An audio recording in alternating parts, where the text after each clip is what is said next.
Hey, fellow TAs.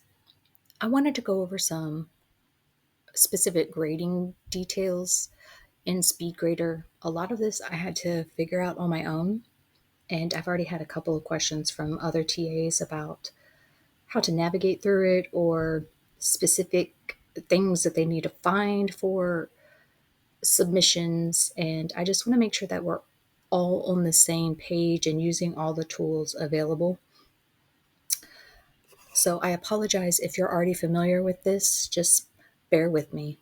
So the first thing I want to talk about is a submission that requires multiple files. And one of those assignments was the training certificates. So if we just click on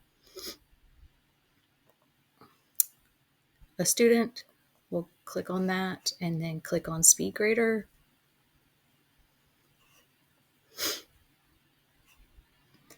If you weren't familiar with it, you would just see this one certificate and be like, oh, they didn't submit their stuff. They didn't submit both files. Well, right here, you need to come to the details. And you will see that both files are there. So you can click on it and you can see that both certificates were completed with the dates. You can also see that a student viewed the document, and you can also see that the file naming format is as specified in the assignment instructions. So then next you would go back to the rubric. So all the assignments were trying to have rubrics.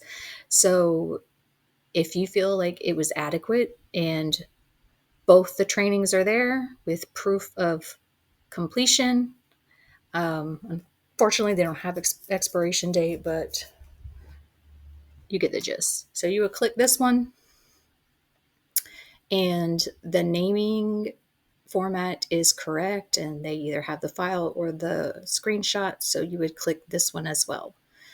So you would click the ranking that you felt was appropriate for each criteria, and then you could leave a comment under each criteria, especially if you selected a ranking that was inadequate to receive full marks.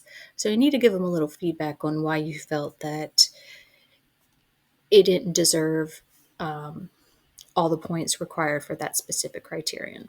Then you would hit submit assessment, and that should change your grade up here. If it doesn't, just add up all the points on the criterion. You can select a sticker if you want, just to make it fun.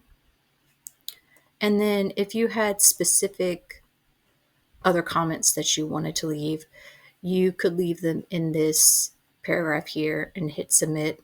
And sometimes the student will write back. So Canvas is supposed to notify you if that does happen. I haven't particularly had that happen to me yet, so I have yet to see how that occurs. So that is how to view multiple files and to use the rubric. So next, let's talk about quizzes that have a free response that need your review. So let's go back to the gradebook, and I want to say the Your Microbiome quiz is one of those. Yep. So let's just click right here. Go to SpeedGrader.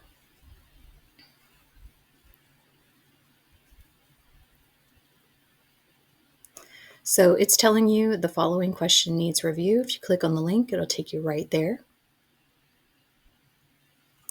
And so you just read their answer. If you feel like it's appropriate, you would just hit yes, the check for yes, and the X for no. If you wanted to leave specific comments, you could write them here. I've been leaving specific comments on the lab math one just because I feel like some of the students need a little bit more direction, and then you could hit done there. And then after you have completed grading this question, you would scroll all the way down to the bottom, and this is in the way. And then you would just click update. And then that should update the total grade right here. But let me just uncheck this because I'm not really trying to go in and grade it. So that's how to update a quiz with a free response. Next, let's talk about annotating a submission. So if we go back to the gradebook, submit your reflection for the academic integrity. That's something that we could look at because that's kind of a written discussion.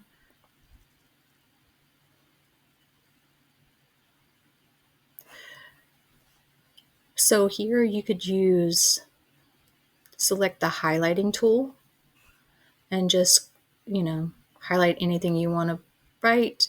And this little comment icon will show up. Just click on that, and then you could leave whatever note you wanted for that. Also, if there was something that you wanted to just drop just a little pin of a note and didn't want to highlight, you could hit the point annotation, just stick it there, and then your comment box is going to show up here. So that's how you would annotate that. You can choose different colors. There's all these other different features in there. But this gives them specific feedback in line with where it's actually happening. So it's a little bit less confusing. It's more direct to where the actual feedback is needed. So let me undo this before they look at it and think, what has happened here? So if I click on that, I can delete it. And if I click on this, I can delete that. Okay. So I feel like that's the things that I want to cover. If you guys have any other suggestions or questions, please let me know. If there are things, I know some of you have TA'd before and you have more experience than the rest of us. If there's something else that you feel like you could share, please make a tutorial, help the rest of us out. All right. Thank you